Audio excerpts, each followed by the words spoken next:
Welcome back to Her Career Unplugged, the podcast where real women share real stories, one take, no edits, and always under 30 minutes. I'm so excited about today's guest. She's someone whose journey is going to resonate with many of you, whether you're just starting out, navigating a career pivot, or simply looking for that one piece of advice that changes everything. Today we have incredible Betty joining us.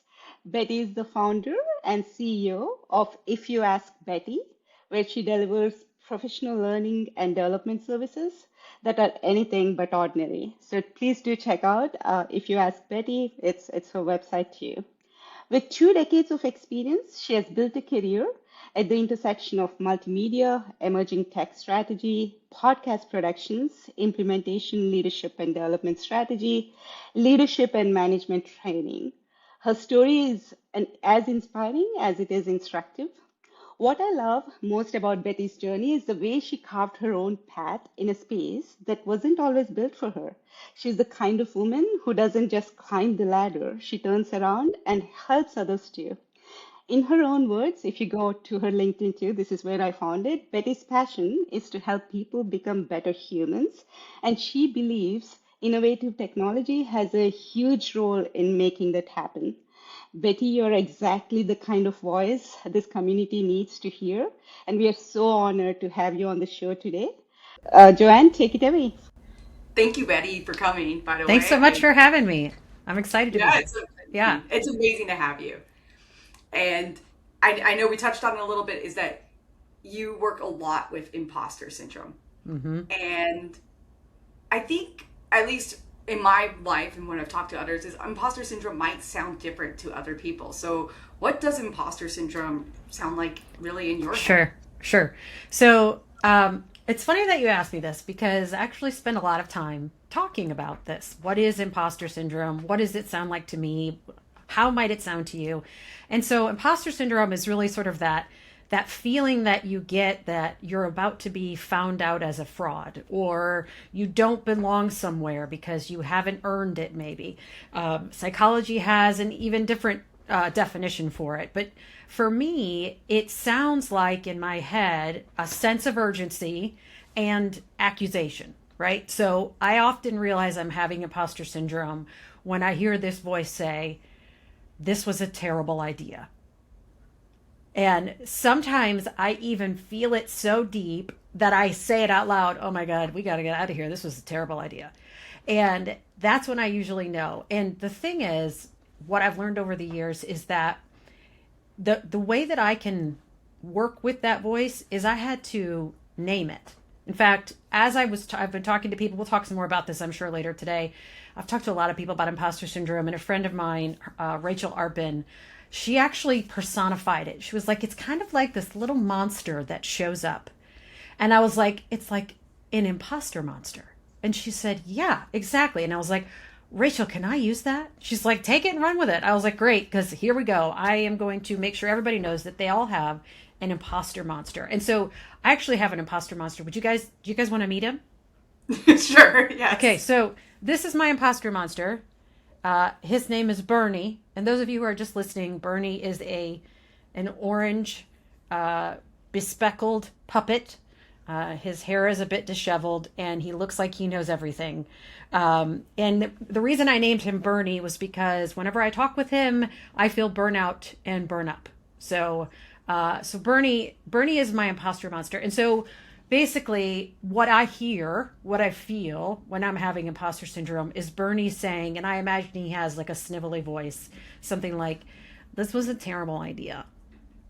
And you'll notice it's not that much different than my voice because if it was, would I listen to it? Probably not. Also, those of you who are just listening and not watching, he's kind of cute. Like, and the thing is, like, if our imposter monster was mean or scary or ugly, we wouldn't pay attention. But because he's kind of cute, we're like, well, maybe he's got a point.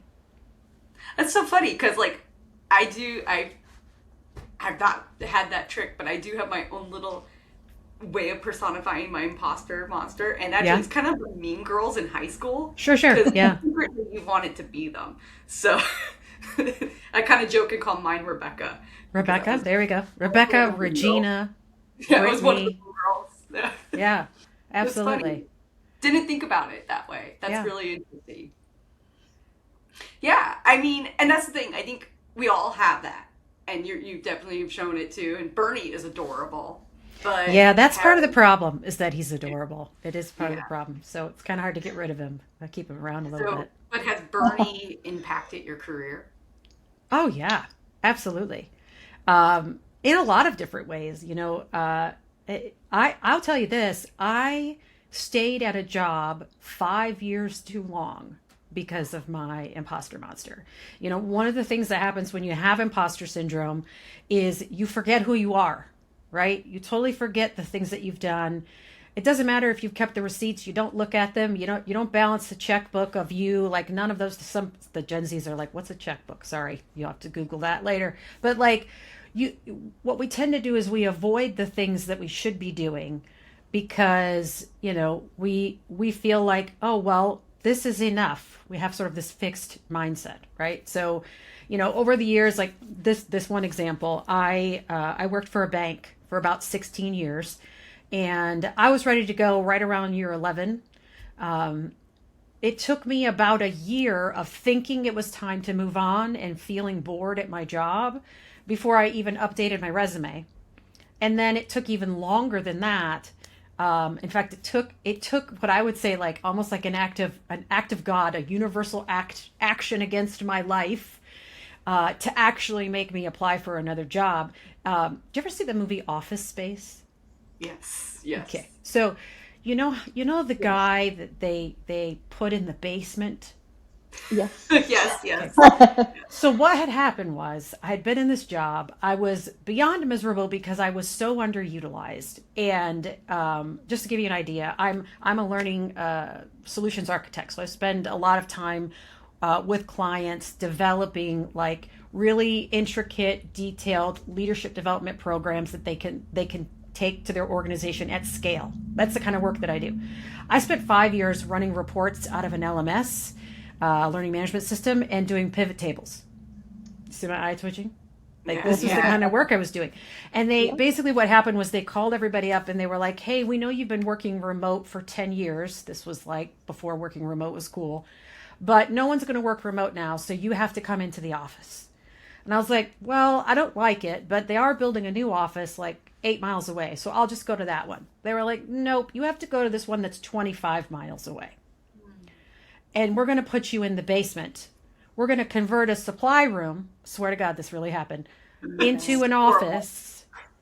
And you're going to sit down there by yourself and run your reports and do your pivot tables.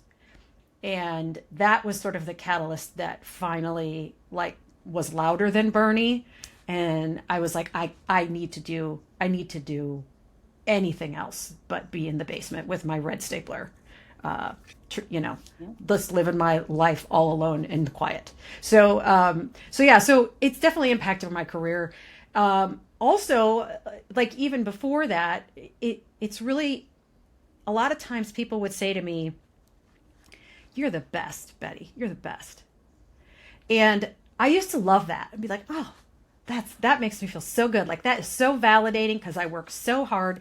And then after a while, I was like, "I'm the best at what? Showing up?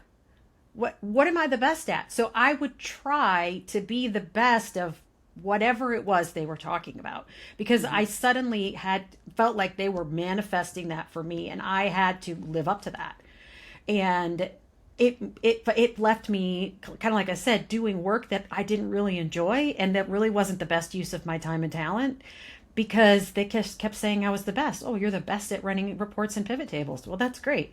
Doesn't mean that's what I should be doing, just because I can do it and do it well. So I would definitely say it's impacted my career. Even still today, it will hold me back. I've done a lot of personal work to try to overcome some of that, but I still hear Burnie all the time, especially saying this was a terrible idea. And sometimes, sometimes maybe he's right, but I'm still glad I did it. Most of the time, he's totally off base. He's not right at all. Love it. Yeah. Yeah, I love it. I mean, honestly, it's tough. It's tough because the unknown is so scary, Mm-hmm. right? That we Yeah. let that voice get to us because we're at least the best at whatever the heck they're telling us we're the best at. Right. Exactly. Yeah. Yeah. So, It's I funny. mean, we're all here. I Oh, just have sorry. to tell you, people used to say that because I'd show up with like donuts. And Oh, I was, yeah. oh, and then I was like, after a while, I was like, oh, I'm just the best at stopping to pick up donuts. Come on.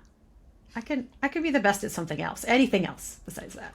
But the donuts were a good excuse. They were. I mean, I'm not complaining about the donuts. I'm just I saying. mean, I think that's what makes me miss the office is just the donuts. Yeah, that's fair. That is fair.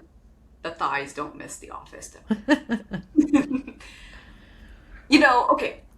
So you recognize this imposter syndrome and it's holding you back and eventually you get free. Where's like maybe the turning point where you realize it's not just you? Yeah. Yeah. So about it's 2026. So 6 years ago, I started a podcast. Now, I want to make it very clear. I started the podcast before COVID. This was not my COVID hobby, although it did become my COVID hobby. I started it before that. In fact, it's so funny because I still remember when COVID happened, I was like, I am not going to say the word COVID on my podcast. That didn't last very long, as you can imagine, like 3 episodes, and I had to say it because it was here forever. But I started a podcast like January of 2020, so a couple months before everything shut down, and I was having conversations with some of these really amazing sort of high performers in the learning and development industry. And about all different things. Like we talked about technology, we talked about using fandom in learning and development, like all types of topics, developmental topics for learning professionals. And I kept hearing these high performers sort of describe the same thoughts that I had.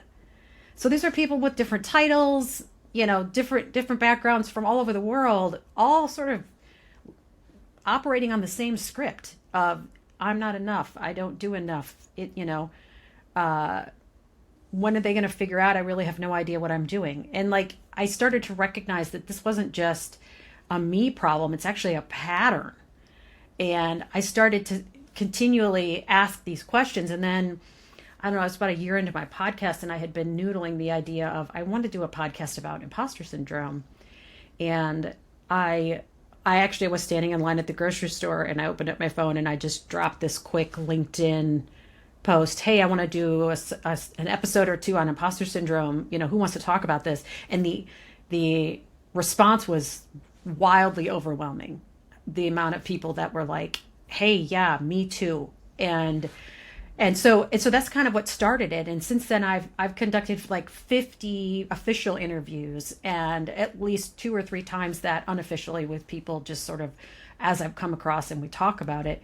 And the more technology changes, the more I think we feel this way because people confuse the idea of being new at something with being capable of doing it. And so there's a lot more of this sort of imposter syndrome that comes up. I mean, AI in and of itself has just reignited. I mean, Burnie's got a whole new set of content thanks to AI, Yeah. So. Yeah, they got a new playbook now.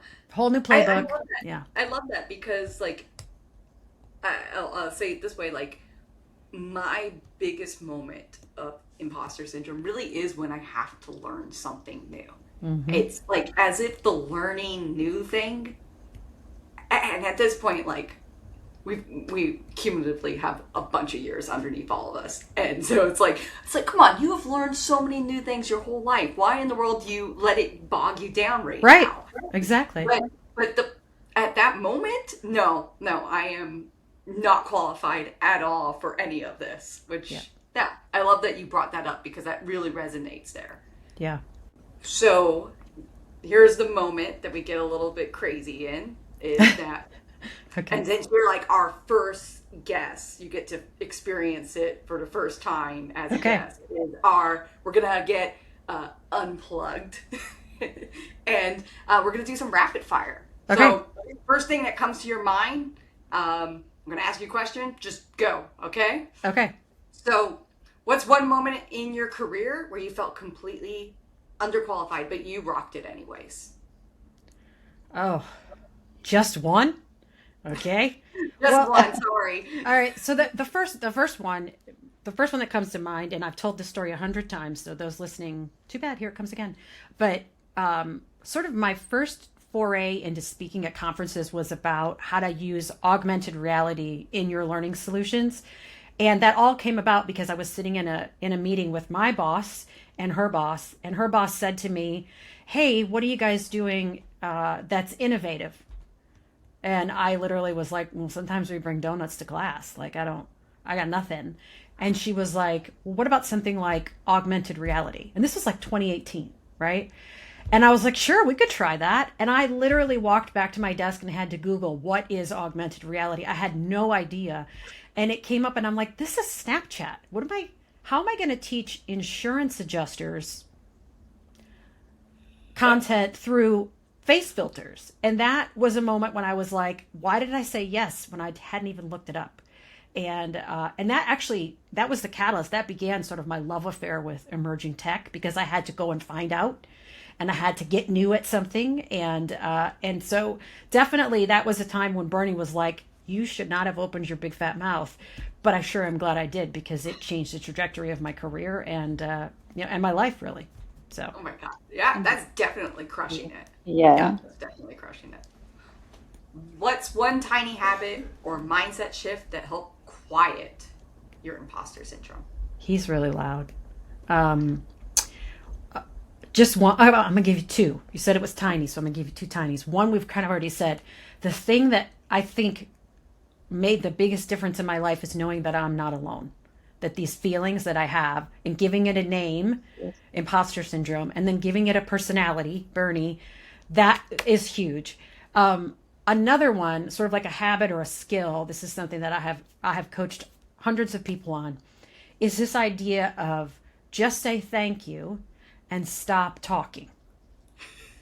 So, Joanne, we're going to do this with you. And I have a feeling I know how you're going to answer this question. So let's just say you just completed some project at work. You just did a quick presentation on here's the results. Your boss's boss comes up to you afterwards and says, "Hey, really nice job on that presentation."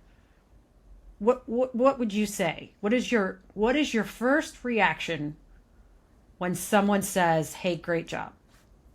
Oh, I already know. I tell all the reasons why it wasn't a good job. Okay, yeah. Oh, it was nothing. Oh, no big nothing. deal. It was nothing. It wasn't that good. See the hand wave? The hand wave? Here's what's happening in that moment. In that moment, when that person says you did a great job, those words are floating towards you, and you are literally smacking them away with your hand.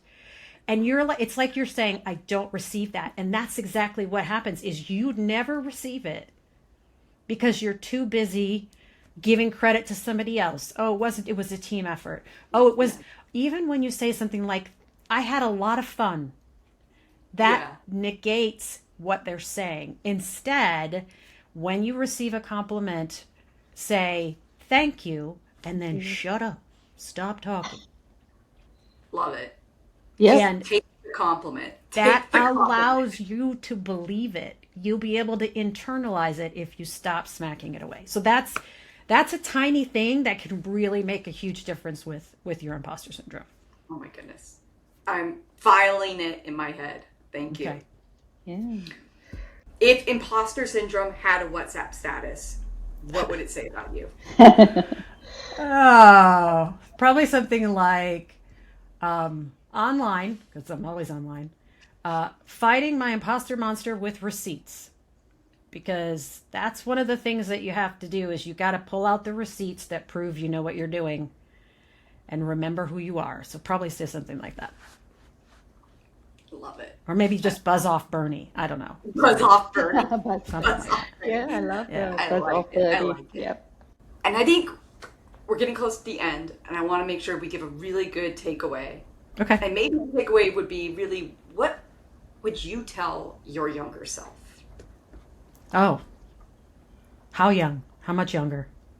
You know what? Anytime, because we have all different ages. Actually, maybe even it is yourself today. But what would you tell someone? Actually, let's rephrase it. What would you tell someone suffering from imposter syndrome? I would tell them, you belong here. No matter what you're hearing, you belong here, because really imposter syndrome is not, it's not a mental health issue, it's a belonging issue. And I think that's something that as we start to if we keep talking about it and we start realizing we're not alone, that's what makes such a huge difference, because we actually do belong here. We did earn our seat regardless of whether or not you can remember it. Yes. Yeah. That's right. We do belong here. We've earned it. Yeah. And we've gotten here. You have gotten here, for everybody that's listening. So, you know, you're not the tip that we got to him from Betty. We're, Yeah, that's a personify your great. imposter syndrome, have a name for it, tell her, him, whoever to just calm down. Yeah. You Just know? Yeah. just sit down. I got this. Yeah, I don't sit down. I got Shush. this. And I'm going to take I'm going to take the compliment. That's Take right. the compliment. Good. Thank you. Yeah. I think that's a great key takeaway from here, right? Like you belong in the Yeah. position that you're in. Whatever you're doing, you belong there. So that's a very key takeaway. Well, thank you so much, Betty, for coming onto our show, being our first official guest. Yes. It's always very exciting there. I'm so excited. Yeah. And I'm going to hand it back actually to Vimala to help close up the show. Yeah, thank you so much, Betty. I was making some mental notes as you were giving some key takeaways there. Whatever tenure you're in, you always have that imposter syndrome. Mm-hmm. Giving that a name is also a good takeaway. I don't think I have a name for my imposter syndrome, so definitely will work on it. And thank you so much. You definitely kind of helped us understand what the imposter syndrome is. You did break it down to like key elements that we can take away. And thank you for being our first guest. Thanks so And much for also having me. Yeah, and also being unplugged and giving some real answers there. You bet. All right, thank you so much. And we'll have our next episode coming up soon in March. We'll also have a panel with Betty maybe in a couple of months once we have few guests. We want to bring all the guests together, do a panel, and we'll take some questions from the audience at that time too. So thank you so much. Thanks again. Thanks for all the tidbits that you have given us. And Joanne, anything else to close down? Just everybody stay unplugged. Yes. Love that.